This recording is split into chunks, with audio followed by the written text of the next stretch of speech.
Curious about your training. I always like to explore different people's philosophy when it comes to training. And obviously, I think Europeans, specifically Russians, seem to have I say a different philosophy. I think they're more progressive. I don't know. They seem like they're 5 or 10 years ahead a lot of times. And you take pride in that. You're big into the overall strength and conditioning game, fitness, the whole bit. Maybe talk to that and maybe philosophy differences and some of the stuff you've carried over into North America. Yeah. I would say from a really, young age, my dad, kind of taught me that, nothing can beat the hard work. You can be, as talented as you can be, but if you don't work hard, you're not going to get anywhere. So, from a very young age, he took me to different practices, boxing, track and field, a bunch of stuff. So, to become more a well-rounded athlete, right. Kind of well-balanced, player. And, now every summer I go home, I train with all my coaches that I've, 5 or 6 of them that I've known from, since I was 8, 9 years old. And yeah, every summer we get together, they make a program for me. And then for 2 months, 2.5 months, depending on how much time I have, for that time, I just, eat, sleep and train, 4 practices a day, kind of doing, whatever I can to prepare for the season. So I have, kind of enough strength and enough juice to kind of last me all year. So yeah, I don't need, sometimes like if I didn't want to, I don't even have to go in the gym. I'll have enough energy and juice to kind of get me through the year and the playoffs, So, and, with that training, it just allows me to kind of during the year maintain my strength with just small bands, small weights, stuff like that. Yeah. Because a lot of times when you play hockey and then you lift heavy, it kind of makes you stiff. Oh yeah. So I hate that feeling. So I don't want to ever feel like that. So I put a lot of work in the summer so I don't have to lift heavy and feel stiff ever in the season. Yeah. It makes a lot of sense. One of the things I wanted to ask you, Provy, which I kind of know being around you for 4 years as your equipment guy. Superstitions. Do you feel like you're a superstitious guy? Because I know no. You tell you not at all. No, not at all. Not at all. I'm kidding. I am. I am very superstitious. I mean, every time I get to the rink for game time, I do exactly the same routine every time. From changing to taping my sticks to warming up to going through all the meetings. To then after some meetings go try to stick handle, and then I would always call his name and yell and try to find him. And of course, every time the time for me to, stick handle is he'll be either, fixing something or not in his, usual space in the room. So I'd be like walking around trying to find him and be like, Nast, where are you? And he'd be like, I'm coming. And then, when it gets to the ice, my whole warm-up routine, I guess the whole warm-up, I skate in the same pattern every warm-up. I do the same thing. I get on the ice, do 2 laps, and then I come to the red line, stick handle. Then we get into a 3-lane shooting and goes on and on and on. He does the exact same thing. Exactly the same thing. It's funny, so right away when you were really quiet. I mean, you're not like a crazy loud guy anyway, but he was super, super quiet, like his first year. And I mean, he talked, but, it was usually to me. Yeah. It was usually in my office. We'd sit there and we'd talk and stuff. But it was funny. We got into this thing to where I had one of Patrick Kane's sticks, and I forget how we ended up with it. It was last year. We were playing in Czech Republic. That's right. You got one of his sticks from when we were there, and then the home opener this past season, we were playing against Jersey, and that stick was standing there. Yeah. So I grabbed it, I stick handled it for a bit, and then whatever. We went on, and we ended up winning 4-0, and I scored the first goal. Yeah. So I was like, oh, damn, I gotta, you gotta go back. So I had to carry this thing on the road. I was like, I gotta do this. Yeah. I gotta do this again. So whatever, we kept doing it for a while, and the team was playing well. I was playing well personally, putting up numbers that I liked. So I was like, I gotta continue to do this.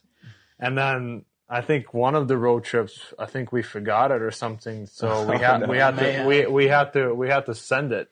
Yeah. That's right. You're I right. was like, we gotta get it. That stick. But it was funny because like I tried to be paying attention to when he was coming, but you know how like there's a million things going on. So and me, I'm so hyper. One of their equipment guys would come down, or a player from the other team wanted to say hi, so I'd run out, and I always have my phone in my back pocket. I'd be in mid conversation, and my phone would ring, and I'd be like, "Oh shit." And they're like, "What? I gotta go." And they're like, "What?" I said, "Provy needs me." Yeah. And I look out, and it's Provy. Yeah. And come, Where's and my I go Patrick flying in, Kane he's like, and I'd grab the puck, and what we'd do is I'd throw him the puck, he'd catch it, flip it, and then he'd start stick handling, and then he had to give it back to me. So I had to stand there and wait. Yeah. If I leave, you're anti-pantser. He's got his times that he's got to do his stuff, and it's just so funny because people would be like, "Where are you going?" We're mid conversation. I'm sprinting. I'm like, "Provy." Yeah. I know one thing I wanted to ask, and it kind of sucks, but I guess we're happy for him is Matt Niskanen retiring, which no one expected. You guys just seem to have a chemistry right away at the beginning of the year, and just, I think he's more one of those underrated type of players. Like, he's not a flashy guy. I almost call him kind of old school because he played pretty hard, man, and he had an edge to him, and I thought it was a great fit for you. I know you love Niski, but what do you think about that? I mean, definitely, sad to see, him, retiring, just because, never going to be able to play with him again. But I think, overall, I'm happy for him, and if he's happy with his decision, then I'm all for it. I'm happy for him and his family. Overall, he's just a great player and even better human being. Yeah. And then on the ice, super well rounded.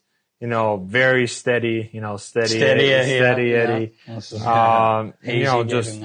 able to do it all, break out, PK, power play, and then we did have a, good chemistry right off the start, and it was, easy playing with him. We were able to talk some things out, if something didn't go, our way, we would get together and talk and say, hey, I think next time we should do this and that, and he was very open, and and it was awesome, and overall, I think just with me and him having a good chemistry, it was so easy to get out of their zone, and then on the offensive side, we could create and help the team that way too. Yeah, he was. I always liked him as a player. I got to know him a little bit at the World Cup with Team USA and everything.